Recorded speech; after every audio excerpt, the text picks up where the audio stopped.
అందరికీ నమస్కారం అండి. సిద్ధాంత కౌముదిలో కారక ప్రకరణంలో చతుర్థి విభక్తిని చూస్తున్నాము. అందులో భాగంగా ఇవాళ మిగతా పోర్షన్ చెప్పుకుందాం. ముందుగా ప్రార్థన.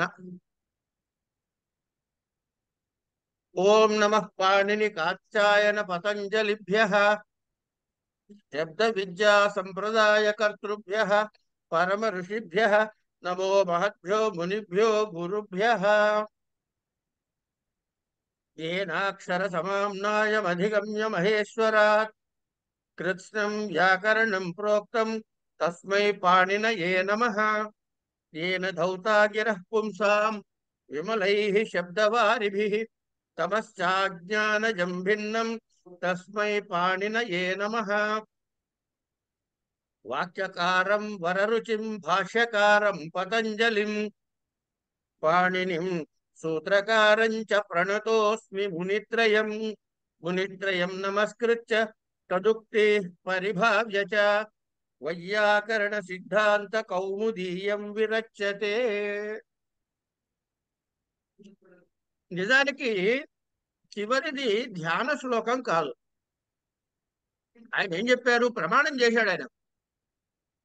ఇవన్నీ చూసి నేనుగా ఇది రాస్తున్నాను అని వారి మాట, భట్టోజీ దీక్షితుల వారి మాట. అలవాట్లో అది కూడా చదవటం ఒకటి అలవాటైంది, చదువుకుంటాం అంతే. ఇక పరిక్రయణే సంప్రదానం అన్యతరస్య. పరిక్రయణే సంప్రదానం అన్యతరస్య. నియతకాలం భృత్యా స్వీకరణం పరిక్రయణం. తస్మిన్ సాధకతమం కారకం సంప్రదాయ సంజ్ఞాం వా స్యాత్. శతేన శతాయ వా పరిక్రీతః. అంటే రెండు వాక్యాలు ఎట్లా రాయాలండి? అమ్మా జయలక్ష్మి గారు, మీరు చెబుతారా? రెండు వాక్యాలు ఎట్లా? చెప్తానండి. శతేన పరిక్రీతః శతాయ పరిక్రీతః. అర్థమైందండి అందరికి? శతేన పరిక్రీతః అనొచ్చు, శతాయ పరిక్రీతః అనొచ్చు. అంటే ఈ పరిక్రయణము అంటే ఏంటంటే, మన భాషలో చెప్పాలంటే కాంట్రాక్ట్ లేబర్ అండి. ఒక పని చేయటానికి ఒక నిర్ణీతమైన కాలము, ఇదిగో ఇంత ఇస్తానయ్యా అని చెప్పి పని చేయటానికి పెట్టుకుంటే ఇదిగో దాన్ని పరిక్రయణం అంటారు. అందులో సాధకతమైనది ఏమిటో, సాధకతమం అంటే ఏం రావాలి? సాధకతమం ప్రకృష్టోపకారకం. కరణం. కరణకి సంఖ్యకి ఏమొస్తుంది? తృతీయ విభక్తి వస్తుంది. కానీ ఇక్కడ సంప్రదాన సంజ్ఞం కూడా వాస్యాత్. ఇక్కడ వాస్యాత్ అన్నాడు కదండి. మీరు వారి ఎక్కడైనా విన్నారా, వెళ్ళలేదా? ఎక్కడ విన్నారు? ఉదాహరణలో విన్నాం. నవేతి విభాష. నవేతి విభాష. అదే కాశీ గారు చక్కగా చెప్పారు. నా వా ఇతి విభాష. ఏమండి? ఆ వా అంటే వికల్పముగా ఇది గాని అది గాని అని. కనుక ఇక్కడ ఏం చెప్తున్నాడు ఇంతకీ అంటే, పరిక్రయణే సంప్రదానం అన్యతరస్యాం. ఈ అన్యతరస్యాం అని వచ్చినప్పుడు కూడా ఆప్షనల్ అని అర్థం చెప్పుకోవాలి. అంటే నీకు ఇంత ఈ జీతం ఇవ్వబడుతుందయ్యా, కనుక నీవు ఇంతకాలం పనిచేయాలయ్యా, నాకు సేవకుడుగా ఉండాలయ్యా, కానీ ఏదైతే చెబుతారో అలా నియతి కాలము వేతనమిచ్చి స్వీకరించేటటువంటి దానిని పరిక్రయణము అంటారు. ఈ పరిక్రయణములో సాధక సమమైనది వికల్పముగా సంప్రదాయ సంజ్ఞను కూడా పొందుతుంది. ఏమండి? ఈ సంప్రదాయ సంజ్ఞ రాని పక్షంలో కరణ సంజ్ఞ ప్రవర్తిస్తుంది. సంప్రదాయ సంజ్ఞ రాని పక్షంలో కాదు, సంప్రదాన సంజ్ఞ వాడకూడదు అని ఆ వక్త వివక్ష చేసినప్పుడు కరణ సంజ్ఞ కూడా వాడవచ్చు. ఇది గుర్తుపెట్టుకోవాలి. దీనికి నిన్న చెప్పుకున్న దానిలో ఒక ఉదాహరణకి చిన్న తేడా ఉంది. ఏమిటది? నిన్నేం చెప్పుకున్నామండి? అనుప్రతిగృహణస్య నిన్న ఒకటి చెప్పుకున్నాం. ఏమిటది? అనుప్రతిగృహణశ్చ. నిన్న అదొక్కడే కాదు, ఏం చెప్పాము అంటే ఇదైతే ఇది, అదైతే అది అని చెప్పి తేడా చెప్పాను చూడండి. ఈ విభక్తిలో వాడితే అది, ఆ విభక్తిలో వాడితే ఇలా అర్థం చేసుకోవాలండి. ఏమిటి చెప్పండి అది? వృషద్రుహ ఈర్ష్యాసూయ. ఆ చెప్పండి అక్కడ. స్పృహ ద్రుహ ఈర్ష్య అసూయార్థానాం. కాదు కాదు, క్రుద్ధ ద్రుహ ఈర్ష్య అసూయార్థానాం యం ప్రతికోప. కనుక ద్వితీయ వాడినట్లయితే కోపం లేనట్టు, చతుర్థిలో చెబితే కోపం ఉన్నట్టు అర్థం చేసుకోవాలని చెప్పుకున్నాం కదా. భార్యాం ఈర్ష్యతి అని చెప్పుకున్నాం కదండి. అవునవును. కనుక అక్కడ ఆ విభక్తి ప్రయోగం వల్ల దాని భావం మారిపోయింది. గమనించాలి మనం. భార్యాం ఈర్ష్యతి అంటే ఎం ప్రతికోప అనేటటువంటి దళము లేదు, ఈ సూత్రం ప్రవర్తించలేదు. మన కారకాల్లో కర్మసంజ్ఞ ప్రవర్తించే సూత్రంతో వచ్చింది అది. అంతేగాని అదే గనక హరయే కృధ్యతి అని అన్నట్టయితే, లేదు భార్యాయే కృధ్యతి అన్న మనకే అభ్యంతరం లేదు, వాడు కోపం వచ్చి అనొచ్చుగా. అలా అన్నట్టయితే అప్పుడు అది కోపం ఉన్నదా లేదా అన్నది వాడు వాడిన విభక్తిని బట్టి తెలుస్తుంది. కానీ ఇక్కడ అలా కాదు, రెండిటికి అర్థం ఒకటే, కానీ ఈ విభక్తి కానీ ఆ విభక్తి కానీ రెండు ఏదైనా వాడుకోవచ్చు అని. ఈ రెండింటి డిఫరెన్స్ అది. ఒకసారి గుర్తు పెట్టుకోండి, ఇట్లాంటి ఈ రెండింటికి తేడా ఇదని. అయిపోయిన తర్వాత ఇప్పుడు ఏం చెప్పుకోవాలి మనం? పరిక్రయణే అయిపోయింది. అంటే వీడు ఏం చేశాడు? శతేనవా శతాయ పరిక్రీత అంటే, నీకు 100 రూపాయలు ఇస్తా, నువ్వు నా దగ్గర 4 రోజులు పని చేయి, వారం రోజులు పని చేయి, ఏదో చెప్తాంగా. కనుక వాడు రావడానికి సాధకతమం ఏమిటి అంటే 100 రూపాయలు ఇవ్వటం, 1000 రూపాయలు ఇవ్వటం, అట్లా. తర్వాత దీనిలో రెండో మూడో వార్తికములు కూడా ఉన్నాయి. తాదర్ధ్యే చతుర్థి వాచ్య. తాదర్ధ్యే చతుర్థి వాచ్య ముక్తయే హరిం భజతి అని ఉదాహరణ. ముక్తయే హరిం భజతి. తాదర్ధ్యే అంటే ఏమిటి అంటే దాని కొరకు, దాని కొరకు అనే అర్థంలో చతుర్థి విభక్తి చెప్పాలి. అంటే ఏమిటి? ఇక్కడ ముక్తయే హరిం భజతి, హరిని భజిస్తున్నాడు. ఎందుకు భజిస్తున్నాడు హరిని? ముక్తి ఉంటే గురించి. ముక్తి పుణ్యాన్ని భజించట్లే, ముక్తి కోసం భజిస్తున్నాడు. అందుకని దేనిని కోరి తాను ఈ పని చేస్తున్నాడో దానికి చతుర్థి వస్తుంది అని చెప్పడానికి తాదర్థ్యే చతుర్థి వాచ్య చెప్పవలసి ఉంటుంది. అంటే చతుర్థి విభక్తిలో చెప్పవలెను అని రూల్ అన్నమాట. ముక్తయే హరిం భజతి అంటే ముక్తి కొరకు హరిని సేవిస్తున్నాడు. అందుకని ఇక్కడ ముక్తి శబ్దానికి, ముక్తి అనే శబ్దము కంటే చతుర్థి విభక్తి ప్రవర్తించి ముక్తయే అనే రూపము వచ్చింది. ఇది ఒక వార్తికము. దీని తర్వాత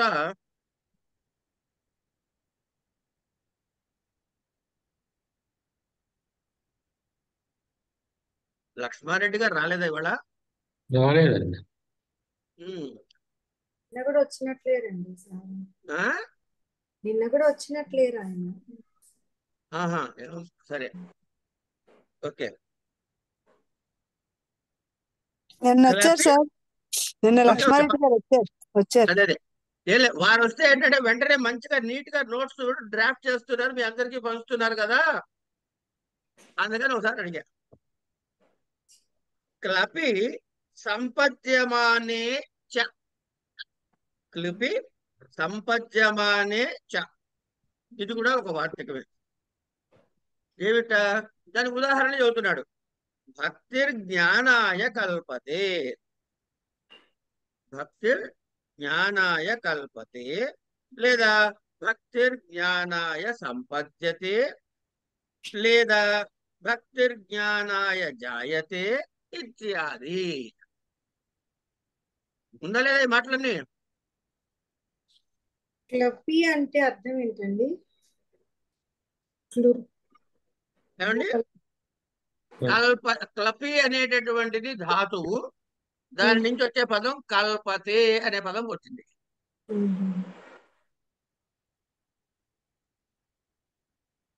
క్లపి సంపద్యమానే చ.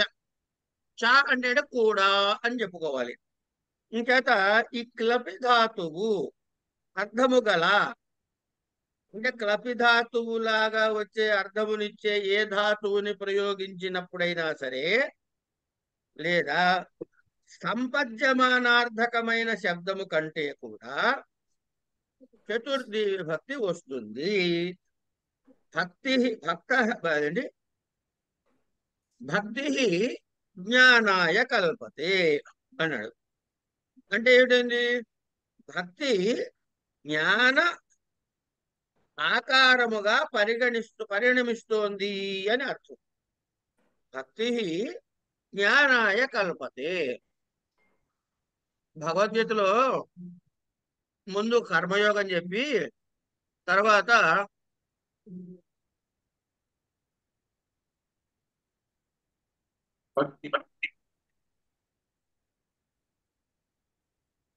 అది జ్ఞానములోకి పరిణమిస్తుంది.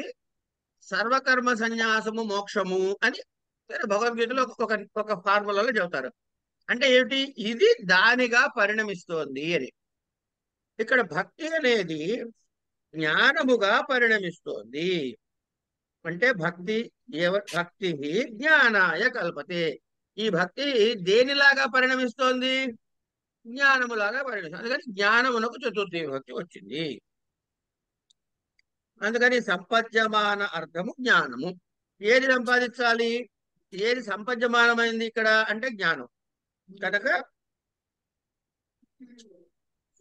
ఆ జ్ఞాన శబ్దము అంటే చతుర్థి విభక్తి వచ్చి జ్ఞానాయ అనే రూపం వచ్చింది.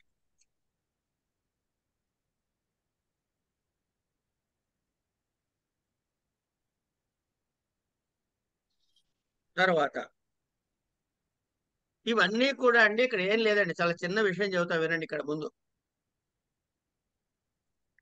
ఈ వ్యాకరణ సూత్రాలు ఎలా రాశారంటే, అక్కడ ఉన్నటువంటి భాషలో ఉన్నటువంటి ప్రయోగాలు, ఈ భాషలో ప్రయోగాలు ఉన్నాయి అప్పటికే, వాటిని సాధుత్వం చేకూర్చాలి. సాధుత్వము చేకూర్చడం అంటే ఏంటంటే దాని ఒక రూల్లో కోడిఫై చేసి పెట్టాలి. మాక్సిమం రాసేశారు ఒక సూత్రంలో. పాణిని మహర్షి చెప్పేశారు. అయినా కొన్ని మనకి తర్వాత వాళ్ళకి వార్తికాలకి దృష్టిలోకి వచ్చి ఉండొచ్చు.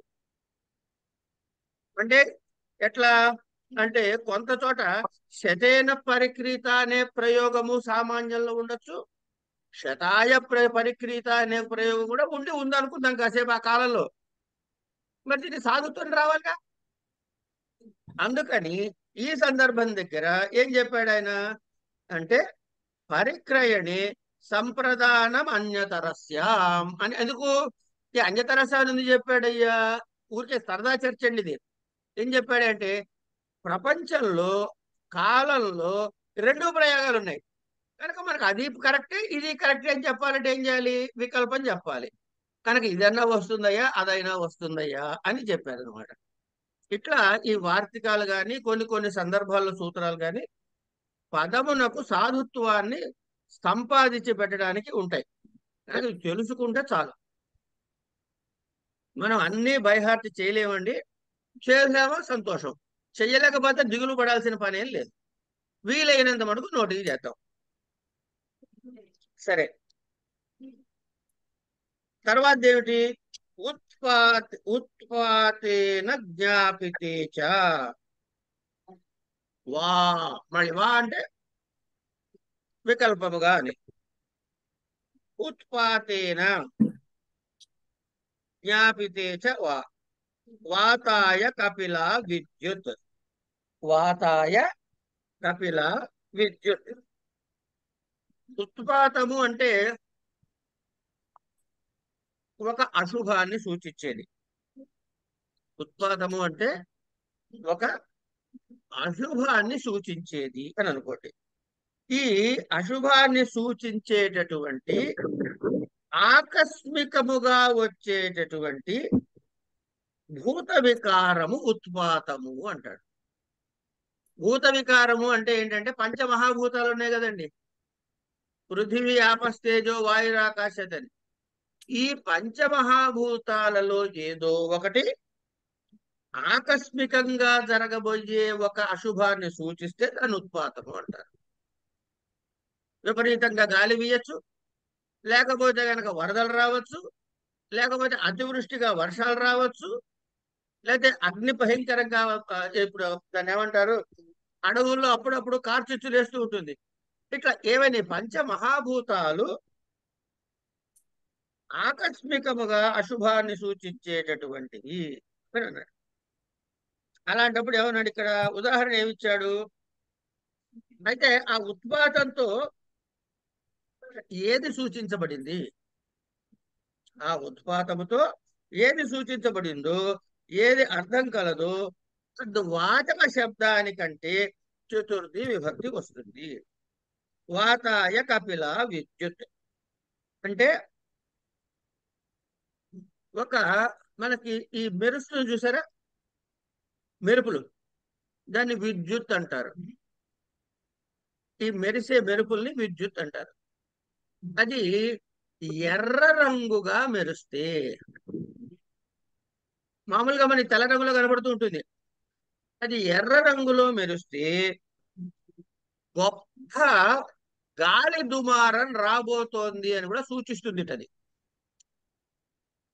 అందుకని వాతాయ కపిల విద్యుత్. ఈ కపిల వర్ణములో ఉన్నటువంటి విద్యుత్తు ఏదైతే ఎప్పుడైనా కనపడిందో అది ఏం సూచిస్తుందయ్యా అంటే మహావాతాన్ని, అంటే విపరీతమైన గాలిని సూచిస్తుంది. కనుక వాత శబ్దము కంటే చతుర్థి విభక్తి వచ్చి వాతాయ అనే రూపము సిద్ధించింది. దాని తర్వాత హితయోగేచ. హితయోగేచ ఏమిట? బ్రాహ్మణాయ హితం. హితయోగేచ అంటే హితము అనేటటువంటి పదముతో యోగము కలిగినప్పుడు.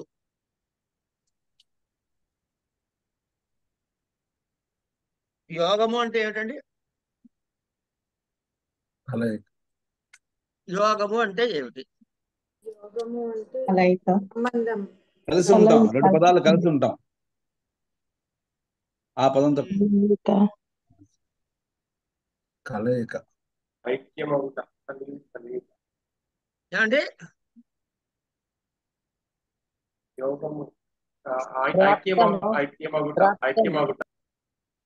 యోగము అంటే అటుగాని ఇటుగాని ఉండటం.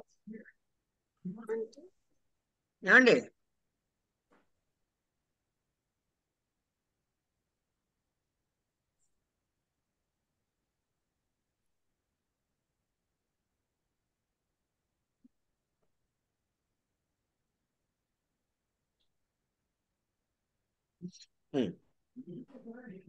అనంతర వ్యవధానం అనొచ్చా? అనంతర వ్యవధానం అనేగా అనాలి.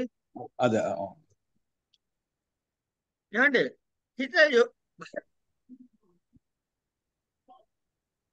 నిన్న ఖాళీగా ఉండకుండా అన్నం తింటూ నాలుగు కొరుక్కున్నాను. అది అక్కడ ఇంతలావు తయారైంది. అది ఏమన్నా మాట్లాడుతున్నప్పుడు ఆ ఆ ఎక్కడ నొప్పి ఉందో అదే వెళ్ళి పంటికి తగులుతోంది కనుక క్షణక్షణం స్వర్గ దర్శనం.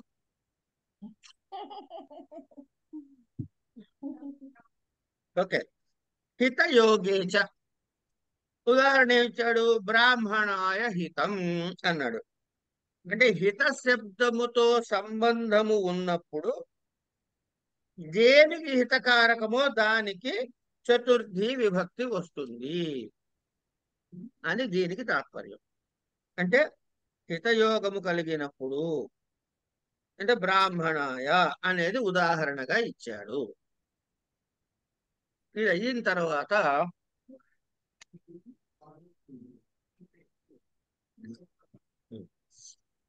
క్రియార్థోపపదస్య చ కర్మణి స్థానినః.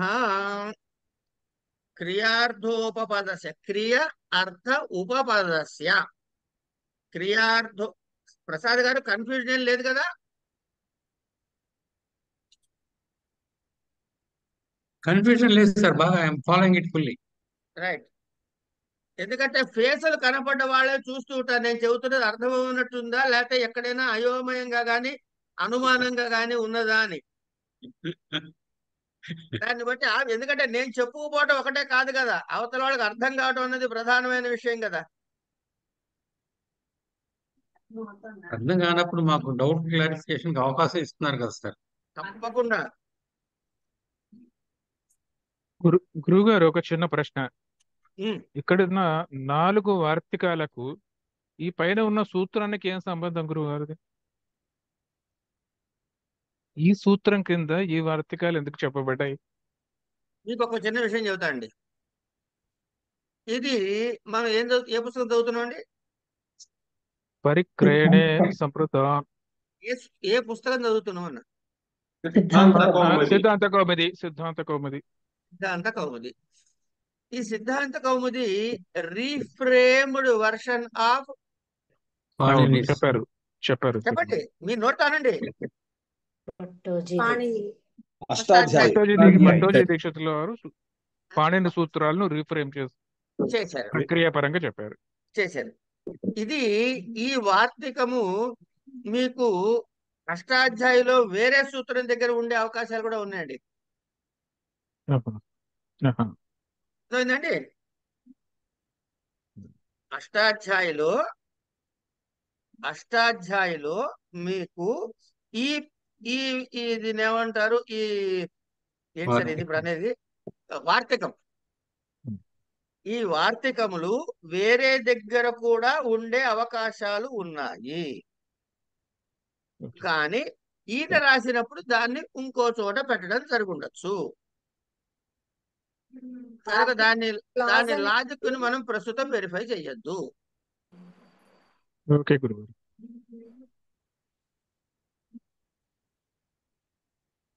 ఏమండి, ఓకేనా? ఓకే.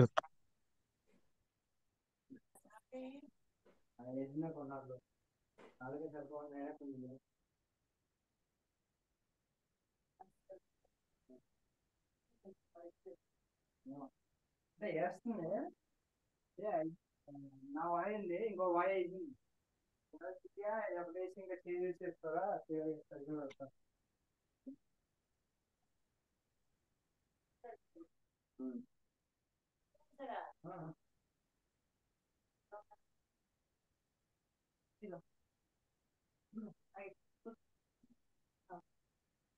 ఓకే.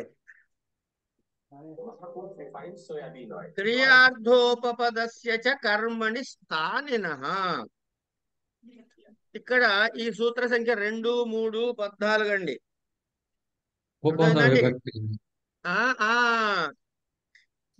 మీకు ఆరంభంలోనే చెప్పాడండి. క్రియార్థ ఉపపదస్య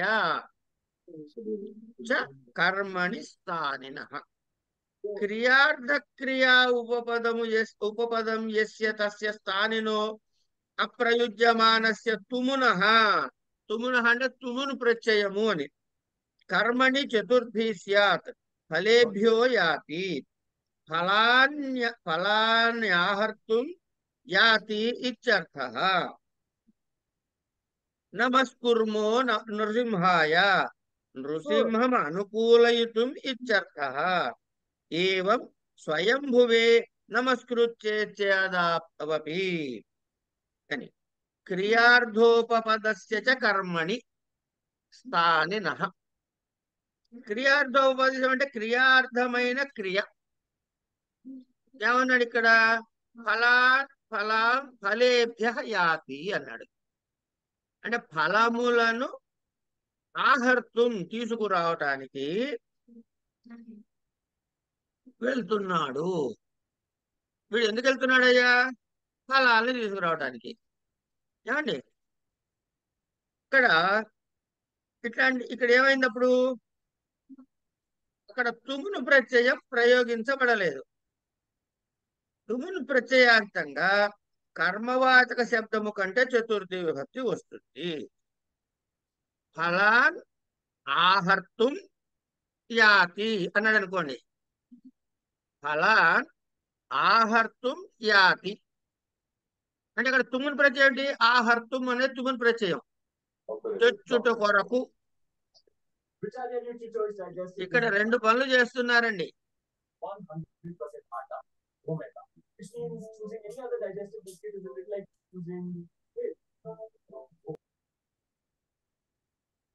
ఇక్కడ రెండు పనులు చేస్తున్నాడు. ఏమిటి?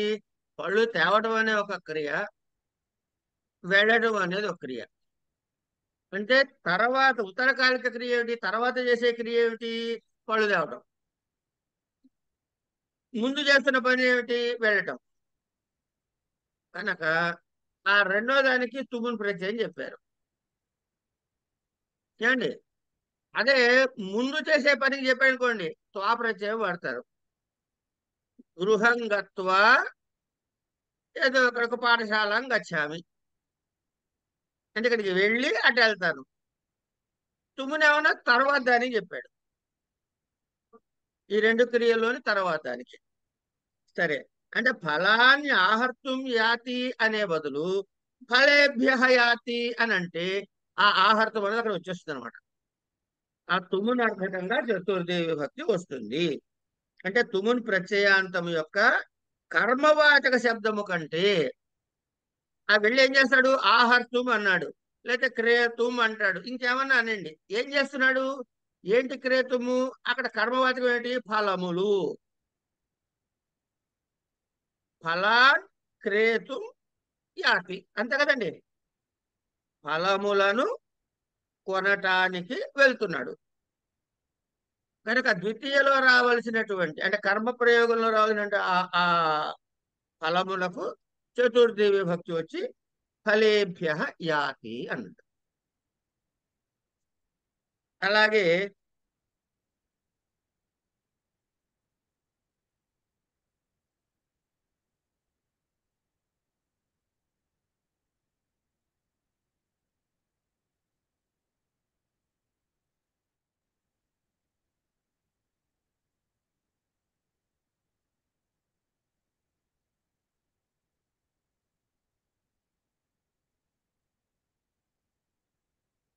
నమస్కుర్మః నృసింహాయ. నమస్కుర్మః నృసింహాయ. నృసింహం అనుకూలయితుం ఇత్యర్థః అని రాశాడు చూడండి. ఇందుకే నమస్కారం ఎందుకు పెడుతున్నావా నరసింహస్వామికి నువ్వు అంటే ఆయనని మనకి అనుకూలుగా చేసుకున్నటకు అని అన్నాడు. ఇంకేత నమస్కుర్మః నృసింహాయ. నమస్కరోమి అని కూడా అనొచ్చు. నమస్కుర్మః అంటే మనం అందరం అందరి బహువచనంలో చెప్పాడు అంతే.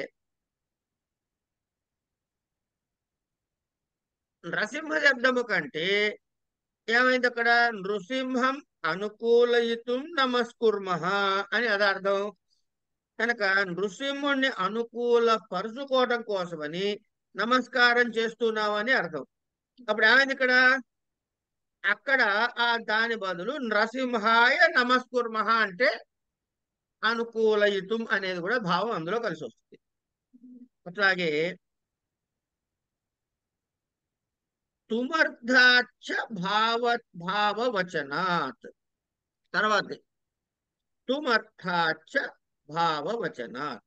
భావవచనాచ్చేతి సూత్రేణ యో విహితస్తదంతశ్చతుర్థీ స్యాత్ యాగాయ యాతి యష్టుం యాతి ఇత్యర్థః.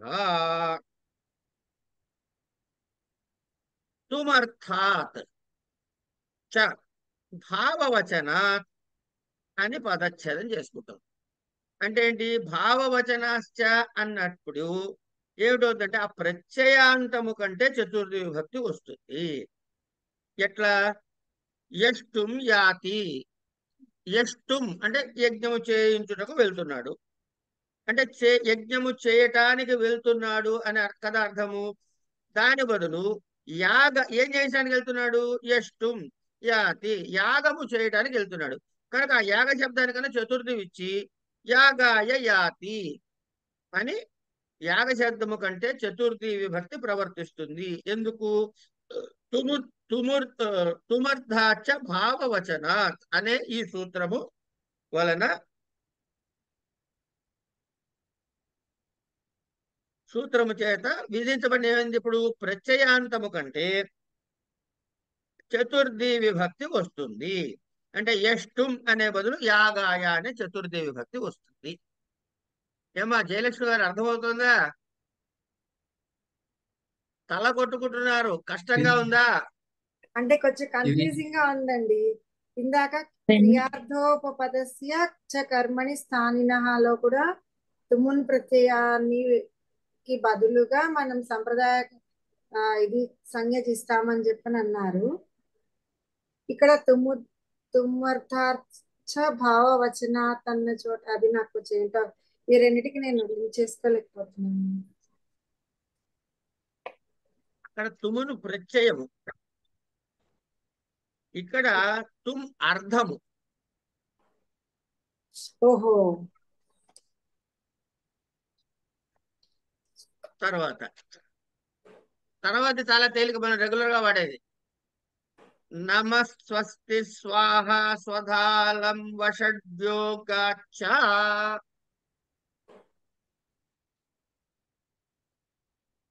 విష్ణు సహస్రనామం నామాలు ఎవరికైనా వచ్చా అండి? విష్ణవే నమః. ప్రకృతి ఏంటి?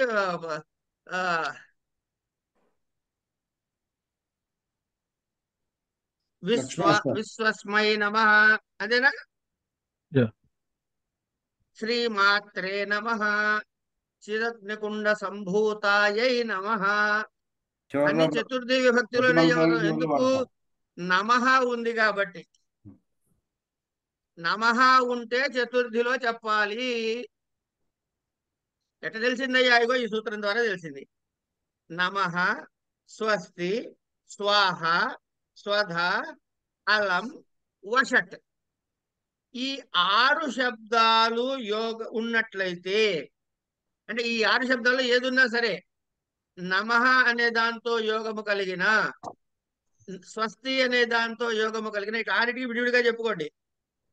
అంటే శిఖాయి వషట్ అంటారు. అదే మరి, శిఖాయి అని ఎందుకన్నారు? చతుర్థిలో చెప్పారు ఏమండి. కనుక ఈ 6టికి కూడా యోగంతో ఉన్నదానికి ఏభిర్యోగే చతుర్థి స్యాత్. హరయే నమః అని ఉదాహరణ ఇచ్చాడు. ఉపపద విభక్తే కారవక విభక్తిర్బలీయసి అని ఒక సూత్రం. అంటే హరిం నమస్కరోమి అని కూడా అనొచ్చు, తప్పులేదు. హరిని ఎందుకు?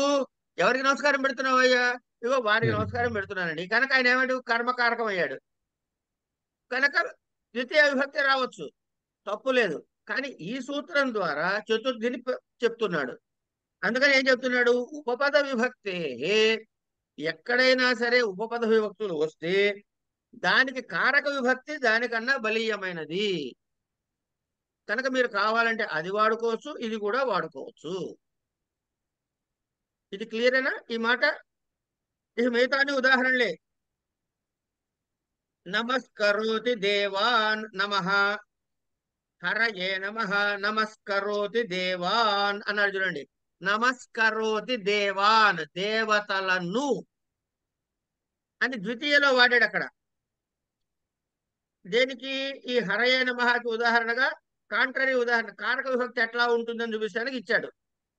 అయిన తర్వాత నమః స్వస్తి, నమఃకి ఏమన్నా హరయే నమః ఇచ్చాడు, స్వస్తికి ప్రజాభ్య స్వస్తి, ఈ ప్రజలందరికీ స్వస్తి కలుగ్గాక, శుభము కలుగ్గాక. తర్వాత అగ్నయే స్వాహ, పితృభ్య స్వధా. ఆబ్దికాల్లో వస్తాయి మంత్రం, అక్కడేం తెలియదు కానీ ఇప్పుడు చెప్పుకోవాలన్నమాట. పితృభ్య స్వధా ఇట్లా. ఇది అయిన తర్వాత అలం వషడ్యోగాచ అనుకోని, అలం తోటి వషట్ తోటి చెప్పాలి అని చెబుతూ ఇక్కడ ఒక వార్తికం ఇస్తున్నాడు. ఏమని? అలం పర్యాప్త్యర్థ గ్రహణం, వార్తికము అంటే ప్రకృతి సూత్రములో ఇప్పుడు చెప్పుకునే సూత్రంలో అలం అనే శబ్దం చేత ఏ అర్థంలో తీసుకోవాలి అంటే పర్యాప్తి అనే అర్థం గల శబ్దాల్ని మాత్రమే గ్రహించాలి.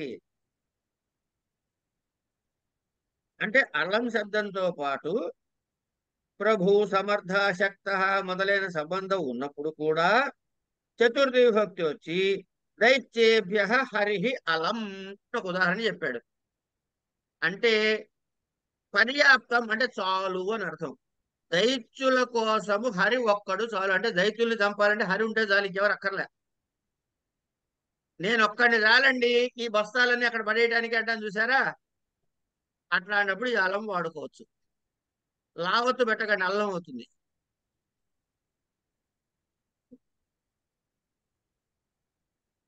ప్రభు మొదలైన శబ్దములతో సంబంధం ఉన్నప్పుడు చతుర్థి విభక్తితో పాటు షష్ఠీ విభక్తి కూడా పనికి వస్తుంది అని పాణిని సూత్రాల ఆధారంగా మనకి షష్ఠీ విభక్తి చెబుతాడు. అయిన తర్వాత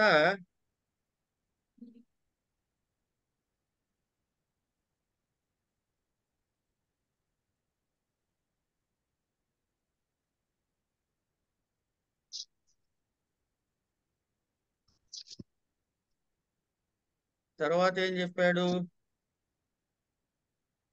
గురుగారు చిన్న డౌట్ అడగచ్చా? డౌట్ ఉంటే అడగాల్సిందే. అదే ఇప్పుడు ఈ అలం విషయంలో తృతీయ విభక్తిలో కూడా హేతవు దగ్గర అలం శ్రమేణ అని చెప్పారండి. అక్కడ తృతీయ విభక్తి వాడచ్చు అన్నట్టుగా. అంటే ఇక్కడ అట్లా కూడా వాడుతుంటారు, వాడచ్చు. అదేనండి, అదే.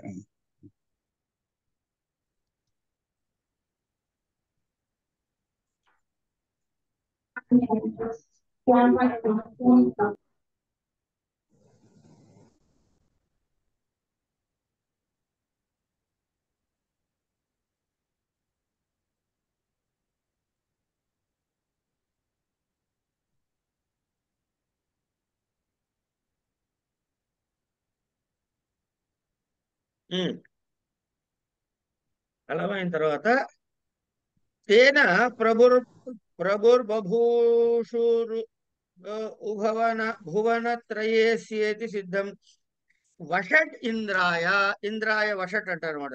చకార, ఈ చకారం ఎందుకన్నాడు? ఎక్కడ నమస్వస్తి స్వహాదం యోగోచ్చ అని చెప్పి చకారం చెప్పాడు కాబట్టి చకార పునర్విధానార్థాయ తేన ఆశీర్ వివక్షాయాం పరామపి చతుర్థీ చాశిషీతి షష్ఠీం బాధిత్వా చతుర్థ్యేవ భవతి స్వస్తి గోభ్యో భూయాత్ అని చెప్పాడు. ఇక్కడ ఈ చతుర్థి ఎందుకు చకారం ఎందుకు వాడయ్యా అంటే ఈ చకారము వాడటం ద్వారా ఆశీర్ అర్థములో వివక్ష చేసేటప్పుడు కూడా చతుర్థి చ ఆశిషి అని వేరే సూత్రం చేత విభజించబడినటువంటి షష్ఠీ విభక్తిని బాధించి ఈ సూత్రంతో చతుర్థి విభక్తి మాత్రమే వస్తుంది అని చెప్పడం కోసం. దానికి ఉదాహరణ ఏం చెప్పాడు? స్వస్తి గోభ్యో భూయాత్ అని ఉదాహరణలో స్వస్తి శబ్దమునందు ఆశీర్వచనం అనే అర్థం ఉంది కనుక ఆ ఆశీర్వచనం అనే అర్థం ఉంది కాబట్టి ప్రకృతి సూత్రం చేత చతుర్థి మాత్రమే ప్రవర్తించి గోభ్య అనే రూపము వచ్చింది అని చెప్తాడు మనకి. ఇక అయిన తర్వాత మన్యు కర్మణ్యనాదరే విభాష అప్రాణిషు. సార్ నాకు ఇది అర్థం కాలేదు. ఆలమిట్టి చెప్పండి. ఈ వార్తికం అర్థం కాలేదు. ఏమీ లేదండి, పెద్ద కష్టమేం లేదు. అలం ఇది పర్యాప్త అర్థగ్రహణం అంటే చాలు, he is competent enough, sufficient enough అనే అర్థంలో స్వీకరించాలి అలం అనే పదాన్ని. ఇది ఓకేనా? ఎగ్జాంపుల్ ఓకేండి, ఇది ఓకేనా? ముందు ఈ స్టేట్మెంట్ ఓకేనా? అర్థమైంది. రైట్. దైత్యులు ఉన్నారండి. ఎవరున్నారు చెప్పండి. సత్యసాయి గారు మీరే మాట్లాడాలి. నేను ఇప్పుడు మాట్లాడి, ఇంకా సత్యసాయి గారే మాట్లాడతారు. చెప్పండి. దైత్యులు ఉన్నారు, రాక్షసులు, హరి ఉన్నాడు. ఇప్పుడు హరి దైత్యుల్ని చంపడానికి హరి ఒక్కడు సరిపోతాడా, లేకపోతే ఇంకా ఆయన సపోర్ట్ సిస్టమ్ గా 100 మంది తీసుకెళ్ళాలి, మిమ్మల్ని నన్నుతో సహా? ఒకటి సరిపోతుంది. తేనం దైత్యేభ్యో హరిరలం. అదే చూడండి, కనుక హరి ఒక్కడు సరిపోతాడు కదా ఎవరిని చంపడానికి, ఎవరిని గెలవడానికి? రాక్షసు దైత్యుల్ని. ఎవడు సరిపోతాడు? హరి సరిపోతాడు. హరి అలం దేనికి? దైత్యులు. దైత్యేభ్యో కనుక వాడికి ఏ విభక్తి ఏమన్నారు? చతుర్థి. అప్పుడు ఏమవుతుంది వాక్యం? దైత్యేభ్యో హరి అలం అనొచ్చు, లేకపోతే సంధి చేసి దైత్యేభ్య హరి అలం అని కూడా అనొచ్చు. ఇక్కడ బుక్ లో దైత్యేభ్యో అని రాశాడు. అంతే అండి. ఆ విసర్గ కాస్త ఓకారం కింద మీకు సంధిలో మారుతుంది. Okay okay okay. మీకు అర్థం కావటం కోసమని సంధిని విడగొట్టి, ఎందుకంటే దైత్యేభ్యో అన్నప్పుడు మీకు అది వెంటనే దైత్యేభ్య అనే చతుర్థ్యంత రూపంగా మీకు స్ఫురించవచ్చు, స్ఫురించకపోవచ్చు. సో దైత్యేభ్య అని రాసినా సరిపోతుంది కదా అయితే? తప్పేమీ లేదు. Okay okay. ఇవన్నీ ఎవరి కంట్రోల్లో తెలుసా అండి? వక్తృ వివక్ష అన్నారు, మాట్లాడేవాడి ఇష్టము అన్నారు. ఓకే. అమ్మ నాకు అన్నము పెట్టు అంటే తప్పేలే కదా? లేదు. అమ్మ నాకు అన్నం పెట్టు కూడా తప్పులేదుగా. కన్నం పెట్టి కూడా తప్పలేదు. అందుకని సంధి చేసైనా సంధి చేయకపోయినా మన ఇష్టం. అది వక్తృ వివక్ష. మార్కులు మన చేతిలో లేవు సార్. అయ్యా మార్కులు మన చేతిలో లేవు సార్. మార్కులు ఎలా రాసినా వెయ్యాలి సార్, అది రూలు.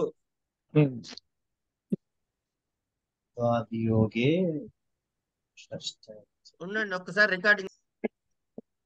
సరే. మన్యకర్మణ్యనాదరే విభాష అప్రాణిషు ప్రాణివర్జే మన్యతే కర్మణి చతుర్థి వా స్యాత్ తిరస్కారే నత్వాం తృణం మన్యే తృణాయ వా స్యనా నిర్దేశాత్ తానాదికయోగ నత్వాం తృణం మన్యే. ఇది మొత్తం చదివేస్తానండి, ఒకసారి వినండి ఇక్కడ దాకా. దాని తర్వాత కూడా చదువుతున్నా. అప్రాణిష్వత్యపనీయ నౌకాకాన్న శుకగోషుగాల వర్జేష్వితి వాచ్యం అన్నాడు. చెబుతా, ఎక్స్ప్లెయిన్ చేస్తా ఈ రెండు కూడా. పైన ఏం చెప్పాడు? మన్యకర్మణ్య అనాదరే విభాష అప్రాణిషు అన్నాడు. ఇది గమనించండి. అంటే ప్రాణములు లేని వాటి వివరంగా మాట్లాడాడు. వార్తికం ఏం చెప్పాడు అంటే అప్రాణిష్వప్యపనీయ నౌ కాకా అన్న శుక శృగాల వర్జేష్వితి వాచ్యం అన్నాడు. ఇప్పుడు కాక అంటే కాకి. ఇది ప్రాణే అప్రాణే? ప్రాణి. ప్రాణి. శుక శృగాలాలు ప్రాణులే. ఇవి తప్ప మిగతా వాటన్నిటికీ వస్తుంది అన్నాడు. అంటే ప్రాణివాచక శబ్దాలకు కూడా వస్తుంది అని వార్తకంలో సరి చేశాడు. అందుకని రెండు కలిపి చెబుతున్నాను. మన్యకర్మణి అనాదరే విభాష అప్రాణిషు అని పదాలు విరగొట్టేటైతే ప్రాణివాచకము కానటువంటి మనధాత్వర్థమునకు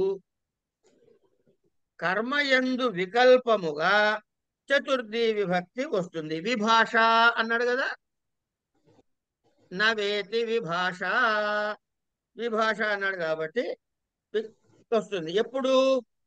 తిరస్కారము గమ్యమానమైనప్పుడు. అనాదరే తిరస్కారము, అందులో మనకి ద్యోతకము కావాలి.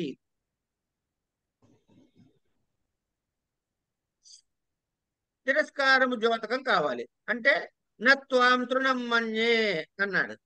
నిన్ను గడ్డిపోతతో కూడా అనుకోవట్లేదురా అన్నట్టు అనమాట. నా త్వాం తృణం మన్య, నువ్వు కనీసం గడ్డిపోతతో కూడా పోల్చుకోవడానికి లాభం లేదురా. మనకి సీతమ్మ వారు రామాయణంలో చెబుతారు చూడండి. వాడెవడు రావణాసురుడు వస్తే కనుక ఒక గడ్డిపోత అడ్డబెట్టి నువ్వు ఇంత కూడా పనికిరావాలి అన్నట్టు గడ్డిపోత అడ్డబెట్టి గడ్డిపోతతో మాట్లాడుతుంది.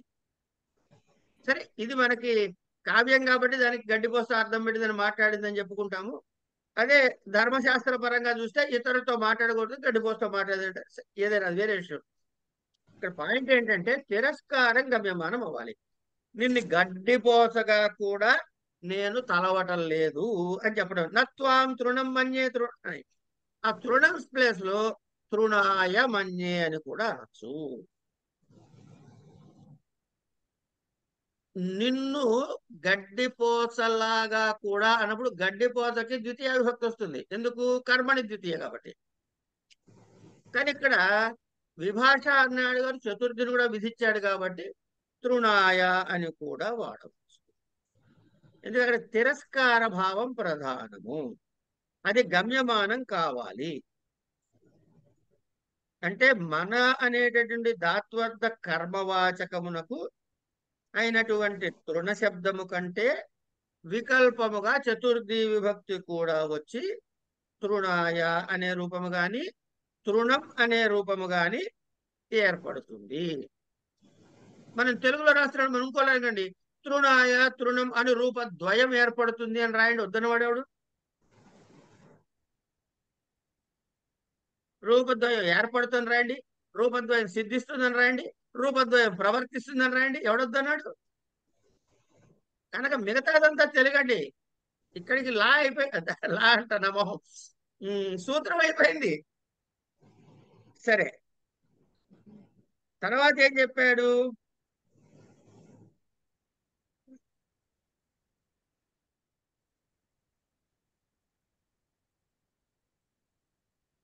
ప్రాణిష్విత్యపనీయ నౌకాకాన్న శుకశృగాల వర్జేష్వితి వాచ్యం అన్నాడు. అంటే ఈ సూత్రమునందు, ఏ సూత్రమునందండి? మన్యకర్మణ్యనాదరే విభాష అప్రాణిషు, అది కదా సూత్రం. ఈ సూత్రాన్ని ఇప్పుడు ఏం చేయమంటున్నాడు? వార్తకం చూడండి. అప్రాణిష్వితి అపనీయ అంటే అప్రాణిషు అనే మాటని ఆ సూత్రంలోంచి తీసేసి ఎక్కడ దాకా చదువుకోవాలి అప్పుడు? మన్యకర్మణ్యనాదరే విభాష, అక్కడ దాకా వచ్చే సూత్రం. ఎందుకంటే మిగతా తీసేసాం కాబట్టి. నౌకాకాన్న శుక శృగాల వర్జిష్వేతి వాచ్యం. అప్పుడు సూత్రం ఏమవుతుంది? మన్యకర్మణ్యనాదరే విభాష నౌకాకాన్న శుక శృగాల వర్జేష్వితి అయిపోతుంది. ఇప్పుడు అప్రాణిషు అని అక్కడ తీసేయడం ద్వారా ప్రాణులకి అప్రాణులకి రెండిటికి వర్తిస్తుంది వచ్చేస్తుందిగా. ఏమండి? అవునండి. అప్రాణిషు అని తీసేయటం ద్వారా అక్కడ ప్రాణి అని కానీ అప్రాణి అని వివరం చెప్పట్లేదు కాబట్టి రెండిటికి వర్తిస్తుంది. కానీ ఇగో ఇవి వర్జించి అని చెబుతున్నాడు. ఏమిటది? నౌ, కాక, అన్న, శుక, శృగాల శబ్దములు తప్ప. అంటే మన్యర్థ కర్మణ్యనాదరముగా ఉన్నప్పుడు ఈ 4 పదము, ఈ 1 2 3 4 5 శబ్దములు తప్ప మిగతా దేనికైనా సరే చతుర్థి వస్తుంది. కనుక ఏమైంది? ఆ పై రూల్ ని ఓవర్ రైట్ చేసాం ఇక్కడ. వార్తికము ద్వారా పై దాన్ని మాడిఫై చేయబడింది. కానీ ఇప్పుడు ఏది వర్తిస్తుంది అంటే రెండోదే వర్తిస్తుంది. ఏది వర్తిస్తుందండి? వార్తికం వర్తిస్తుంది. రెండోదే వర్తిస్తుంది. ఎందుకంటే ఉత్తరోత్తరం మునీనాం ప్రామాణ్యం అని చెబుతారు. ఉత్తరోత్తరం మునీనాం ప్రామాణ్యం. మొట్టమొదటి వాడేవాడు? పాణిని. పాణిని చెప్పింది వార్తికారుడు మాడిఫై చేశాడా? ఆ రెండోది వర్తిస్తుంది. ఆయన మాడిఫై చేసిన తర్వాత మళ్ళీ కాసేపు పతంజలి గారు కూడా మాడిఫై చేశారా? ఇది కూడా పోతుంది, ఆయనది వర్తిస్తుంది. సో ఈ ముగ్గురులో అల్టిమేట్ గా ఎవరు దాన్ని మాడిఫై చేశారో అది ఫైనల్. అంటే వీళ్ళిద్దరూ ముట్టుకోకపోతే పాణిని ఫైనల్, వార్తికారుడు ముట్టుకుంటే వార్తికం ఫైనల్. సరే అని గురువుగారు ఇక్కడ నవ్వు అంటే ఏంటండి? నావా. నావా.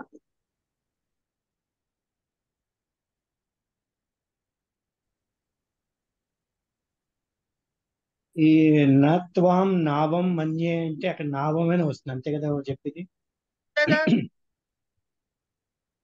ఎందుకు?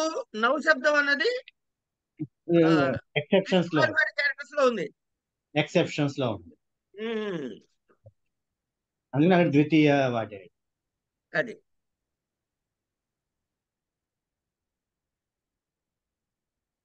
ఇది వా కాబట్టి, విభాష కాబట్టి ద్వితీయ చతుర్థి కూడా వచ్చి చూడండి. గ్రామం గ్రామాయ వా గచ్చతి అనే ఉదాహరణ ఇచ్చాడు ఇక్కడ.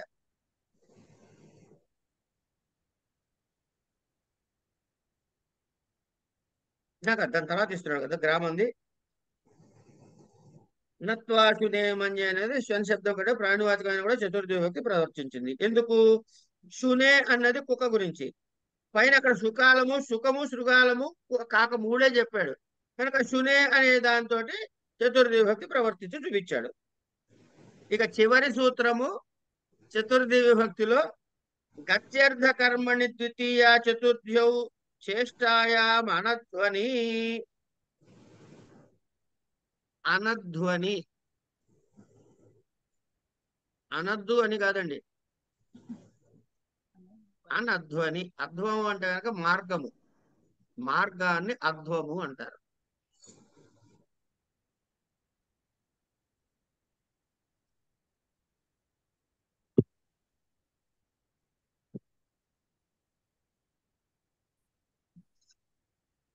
గత్యర్థ కర్మణి ద్వితీయ చతుర్థౌ చేష్టాయాం అనధ్వని.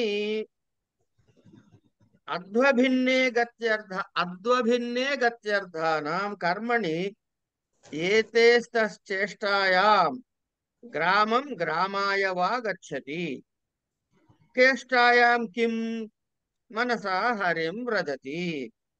అనధ్వనీతి కిం పంథానం గచ్చతి.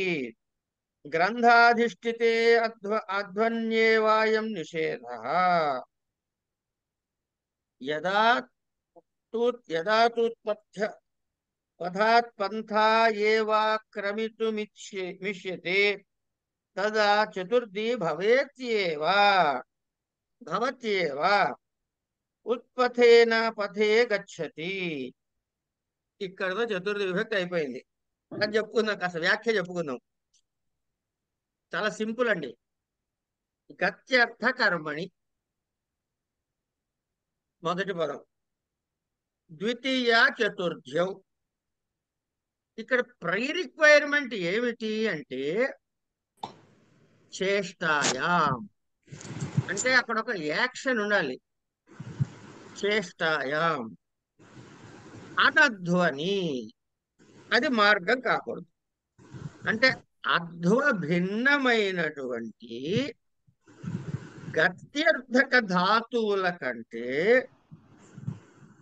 కర్మార్థమునందు కర్మకి కర్మార్థములు ద్వితీయ గాని చతుర్థి కూడా ఎప్పుడు చేష్టార్థము గమ్యమానమైనప్పుడు వస్తుంది. గ్రామం గచ్చతి లేదా గ్రామాయ గచ్చతి అని కూడా అనొచ్చు. మనకి బాగా అలవాటైంది ఏంటి, ఏంటి దేవదత్త గ్రామం గచ్చతి అంటాం. దేవదత్త గ్రామాయ గచ్చతి అన్న కూడా సరి అయిన ప్రయోగమే. ఏమండి, ఇక్కడ గచ్చతి గత్యర్థక ధాతు ఉంది. తర్వాత గమనార్థమైనటువంటి ధాతుర్థం ఏమిటి, కర్మ ఏమిటి, ఎక్కడికి వెళ్తున్నాడు వీడు చెప్పండి శిరీష్ గారు.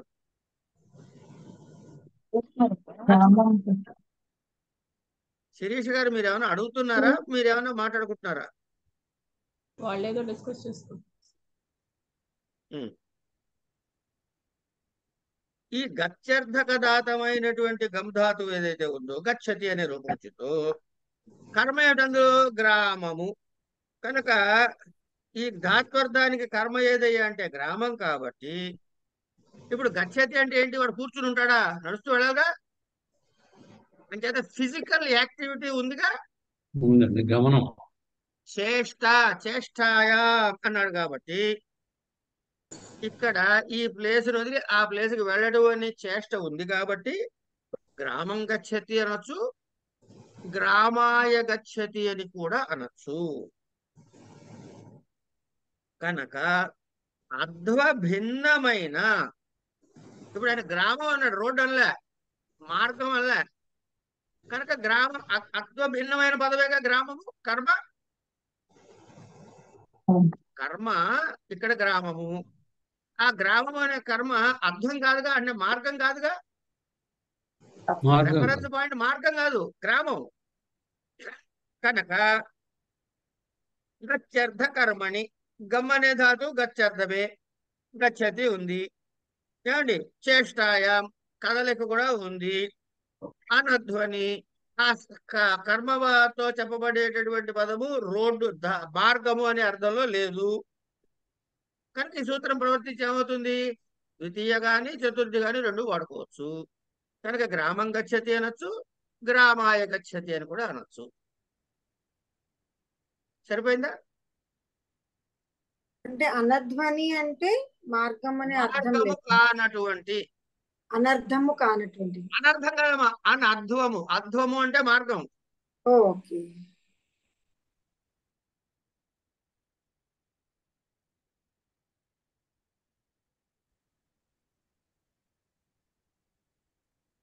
ఇప్పుడు తర్వాత ఏమన్నాడు చూడండి, గ్రామాయ గచ్చతి. పైన మూలం చదవండి. గ్రామం గ్రామాయవ గచ్చతి అయిపోయింది. తర్వాత ఏమస్తున్నాడు, చేష్టాయాం కిం అన్నాడు. అంటే ఆ పైన ఉన్నటువంటి సూత్రములో చేష్టాయాం అనే దళము ఎందుకు, ఆ దళము ఇప్పుడు దీన్ని దళ సార్థక్యము అంటారు. ఆ దళము లేకపోతే ఏమిటవుతుంది అంటే మనసాహరిం రజతి. ఏం లేదండి, అసలే ఎండలు మండిపోతున్నాయి. మనకేమో ఎంకన్న బాబుని చూడాలన్న కోరిక కలిగింది. పోదామంటే టిక్కెట్లు లేవు, ఏసీలో అసలు దొరకట్లేదు. కనుక మీలాంటి మహానుభావులు ఏం చేస్తారంటే కళ్ళు మూసుకుని అలా తిరుపతి వెళ్ళినట్టు ఊహించుకుని అక్కడ వెంకటేశ్వర గుడిలోకి వెళ్ళినట్టు వెళ్ళి అక్కడ కాళ్ళు కడుక్కున్నట్టు చేసి, అంటే మీకు కరెక్ట్గా చెప్పాలంటే ఆయన ఎవరో ఉపన్యాసాల్లో చదువుతుంటారు, అనుక్షణం మిల్లీమీటర్ సహా మన డీటెయిల్స్ ఇస్తాడు ఆయన. అట్లా చూసినట్టు వెళ్ళి లోపల తిరిగినట్టు తిరిగి వెంకటేశ్వర స్వామిని చూసి వాళ్ళు తోసేస్తుంటే తొయ్యొద్దని చెప్పి ఇవన్నీ మనం మనసుగా చేయొచ్చు. కానీ ఫిజికల్ యాక్టివిటీ లేదు కదా, అందుకని అక్కడ ఫిజికల్ యాక్టివిటీ లేదు కాబట్టి అక్కడ చతుర్థి రాదు. మనస హరిం వ్రజతి అనాలే గాని మనస లేకపోతే మనస హరయే అని అనకూడదు. ఎందుకు? చేష్ట లేదు కాబట్టి. సూత్రంలో చేష్టాయాం అనేటటువంటి దళం ఉన్నది కాబట్టి. తర్వాత అయిన తర్వాత ఏమన్నాడు? అనధ్వనీతి కిం, అనధ్వని అనేటటువంటి దళం ఎందుకు? అది లేకపోతే జరిగే ఇబ్బంది ఏమిటి అంటే పంథానం గచ్చతి గ్రంథాధిష్ఠితే అధ్వనే వాయం నిషేధ. సరే, మనసుతో హరిని పొందాడు అనగా శరీరక చేష్ట లేదు కాబట్టి వదిలేశాడు. అయిన తర్వాత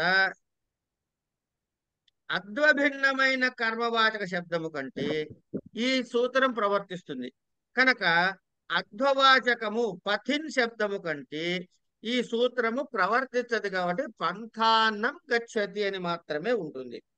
ఉదాహరణ ఏమిచ్చాడు? పంథానం గచ్చతి. సంతానం అంటే ఏంటండి? అంటే సంతానం అంటే రోడ్డు మీద మార్గం మార్గం దారి. పథికే సేమ్. సరే సార్. తర్వాత మ్యాప్ ఏమంటున్నాడు? గంత్ర అంటే వెళ్తున్నటువంటి వాడి చేత అధిష్ఠితే అధ్వన్యేనాయం నిషేధ. ఇక్కడ గమనించండి, ఇక్కడ ఈయన ఏం చెబుతున్నాడో. ఏం లేదు, చిన్న చిన్న ఉదాహరణ చెబుతా వినండి. కథ చెప్పుకుందాం కాసేపు. ముందు చదివేసుకుని కథ చెప్పుకుందాం. గంత్ర వెళ్ళేవాడి చేత అధిష్ఠితే అధ్వన్యేవ అయం నిషేధ. ఏమిటి నిషేధము? పంథ ఏం రాశాడు పైన? అనధ్వని అన్నాడు కదా, అనధ్వని అన్నాడు. వెళ్ళే మార్గము కనుక మార్గము అనే పదానికి మాత్రం చతుర్థి రాదు. ఇక్కడేమంటున్నాడు? వెళ్ళేవాడు అధిష్ఠించి ఉన్నటువంటి అధ్వము అంటే ఆ మార్గానికి మాత్రమే ఈ నిషేధము. యథాతూత్పదాతాపంధాయేవ క్రమితుమిష్యతే తదా చతుర్థి భవత్యేవ. ఉదాహరణ ఉత్పథేన పథే గచ్చతి. ఏం లేదండి, నేను ఎల్బీ నగర్ సెంటర్ నుంచి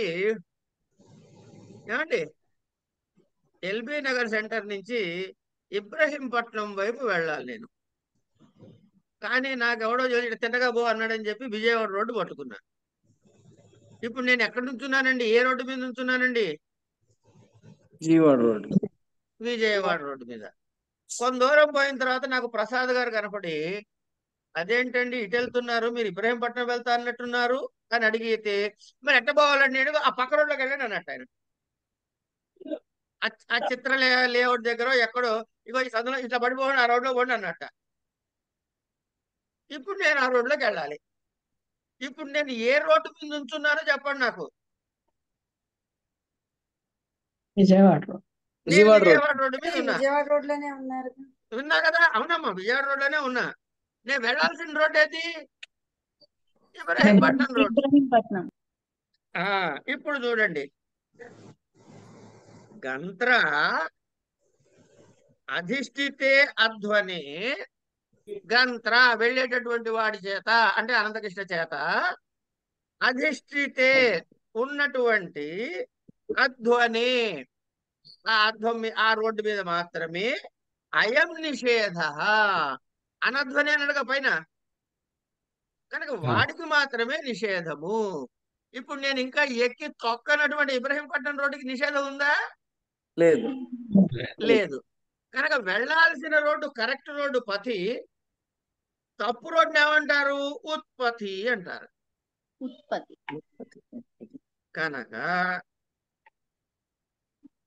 కనుక ఉత్పతేన పథే గచ్చతి అనే శబ్దం దగ్గర పథే అనేది నేను తొక్కలేదు, నేను వెళ్ళి నుంచోని రోడ్డు కాబట్టి దానికి చతుర్థి కూడా వస్తుందయ్యా అని చెబుతున్నాడు.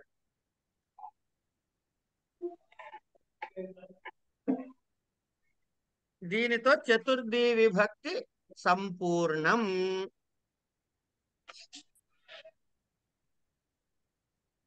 ఇక్కడ కాపుకుందామా? అలాగే గురుగారు. ఆకర్షుకుందామా? ఆ ఒక్కసారి సూత్రాలు అనుకుందాం అమ్మా.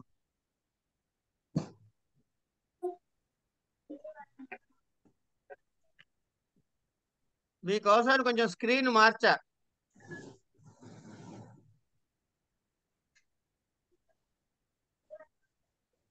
ఈ బ్లూ కలర్లో ఉన్నవి వాటిలో ఉన్నటువంటి ఏమిటవి? వార్తికములు. ఎవరైనా కొంచెం వీలైతే చదవండి అమ్మా, నాకు నొప్పిగా ఉంది. విజయలక్ష్మి గారు చదవండి. తృతీయ విభక్తి అండి. ఇంకా మీ స్క్రీన్ మీద కనబడని చదివేసేయండి. స్క్రీన్ కనపడదండి, బుక్ లో రాసుకున్నా అన్ని. ఓ అయితే స్క్రీన్ కనబడే వాళ్ళు ఎవరు? నేను చదవనా అండి?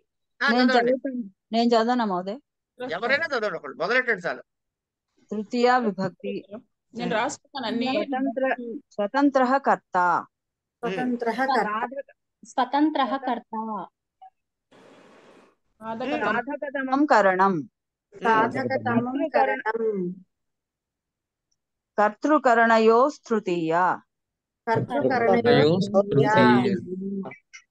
దివః కర్మ చ.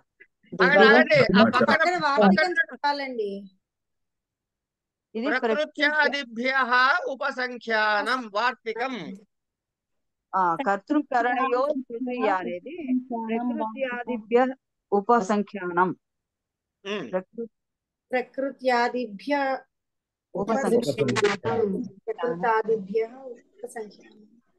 దివః కర్మ చ.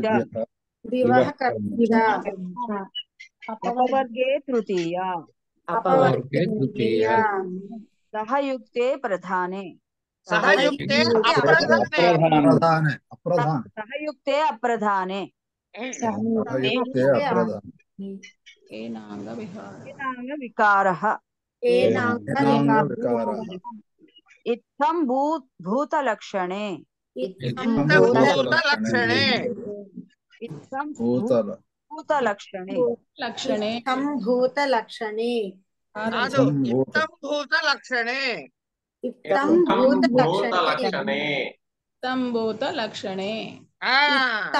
భూతలక్షణే.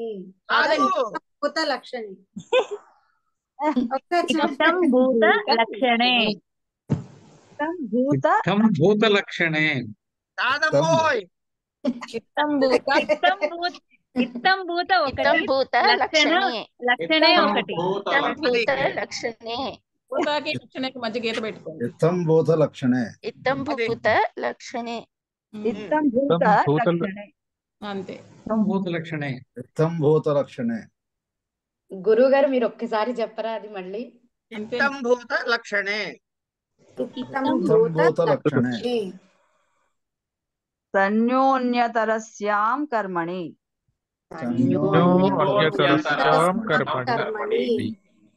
హేతౌ.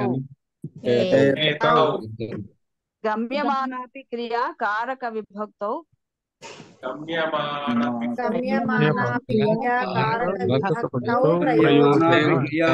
విభక్తో ప్రయోజిక. హేతౌ కండి వార్తికం. ఆ రెండు వార్తికాలు ఒకదానికే కదండి. లాస్ట్ అవునండి. ఆశిష్ట వ్యవహారే దానః. అశిష్ట వ్యవహారే దానః. ప్రయోగే చతుర్థ్యర్థే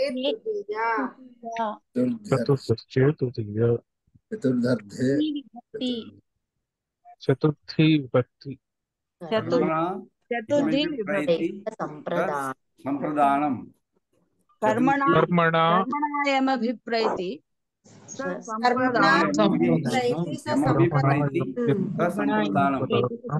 చతుర్థి సంప్రదానే చతుర్థి సంప్రదానే ప్రియమానః సంప్రదానేకి ప్రియాయ ప్రయతి కరణ సంజ్ఞా కర్మ సంజ్ఞా వక్తవ్యా రుచ్యర్థానాం ప్రియమానః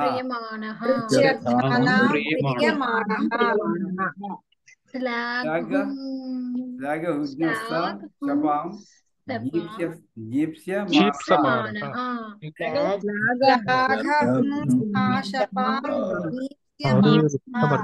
హరేరుత్తమర్థః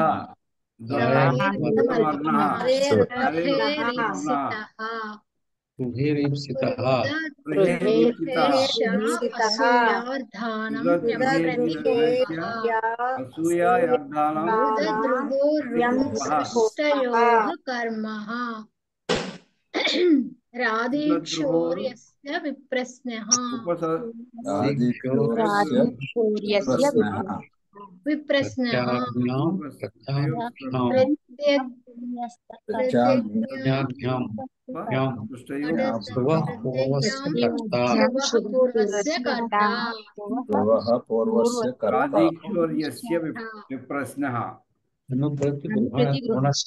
అనిప్రతిగృణశ్చ పరిక్రయణే సంప్రదాన మన్యతరస్యాం సాదర్థే చతుర్థి వాచ్యాం సంపద్యమానే చ ప్రతిగృణశ్చ వాదేన జ్ఞాపితే చ వా యోగే చ సంప్రదానమస్య తరస్యాం క్రియార్థోపపదస్య చ కర్మణి స్థానినః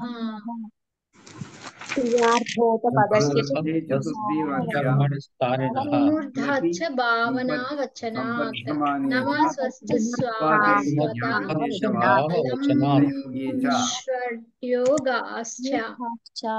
అలమితి పర్యాప్తస్య గ్రహణం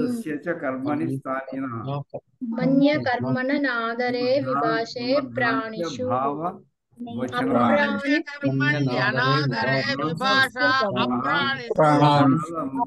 ప్రాణి పితృపనీయ నౌకాపన్న శుక శుగాల వర్జ్యేష్వితి వాద్యం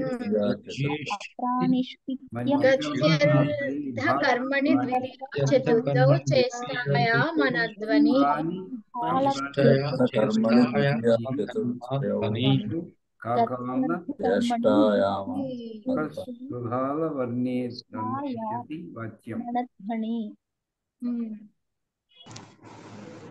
అదండి ఇవాటికి